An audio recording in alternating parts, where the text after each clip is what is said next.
ఒక ఆడపిల్లని ఇంత క్రూరమైన అరాచకం చేసిన వ్యక్తిని ముక్కలు ముక్కలుగా కోసి నరకాలి లంబడి కొడుకుని.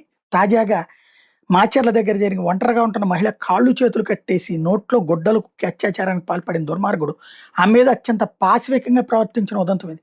పల్నాడు జిల్లా మాచర్ల గురువారం జరిగిన ఈ ఘోరం మీద పట్టణ ఎస్ఐ వెంకట్రావు కథనం ప్రకారం సత్తెనపల్లికి చెందిన మహిళ 32 ఏళ్లు ఉద్యోగరీత్యా మాచర్లో ఒంటరిగా ఉంటున్నారు.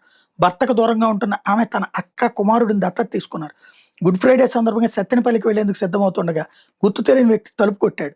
ఆమె తలుపు తీయగానే ఇంట్లోకి ప్రవేశించిన ఆగంతకుడు కత్తితో బెదిరించి అత్యాచారానికి పాల్పడ్డాడు. అనంతరం దుస్తులు లేకుండా చేసి కాళ్ళు చేతులు కట్టేసి అమానుషంగా గాయపరిచి పరారయ్యాడు. ఆమెకు ఫోన్ చేసినా స్పందించకపోవడంతో దత్తత కుమారుడు తన స్నేహితుల్ని ఇంటికి పంపించాడు. వాళ్ళు వచ్చి పరిస్థితిని గమనించి దారుణంపై పోలీసులు సమాచారం ఇచ్చారు. మహిళా పోలీసులు వచ్చి బాధితురాలిని అంబులెన్స్లో స్థానిక ఆసుపత్రికి తరలించారు. ప్రస్తుతం ఆమె చికిత్స పొందుతోంది. నిందితుడిని త్వరగా పట్టుకుని శిక్షించాలి ఎమ్మెల్యే బ్రహ్మారెడ్డి ఐఈ సర్వశ్రేష్ఠ త్రిపాఠిని ఫోన్లో కోరారు. మాచర్ల పట్టణ పోలీసులు కేసు నమోదు చేసుకుని నిందితుడి కోసం గాలిస్తున్నారు. చివరికి సువ్వతో కూడా అరాచకం చేశాడంట లంబడి కొడుకు.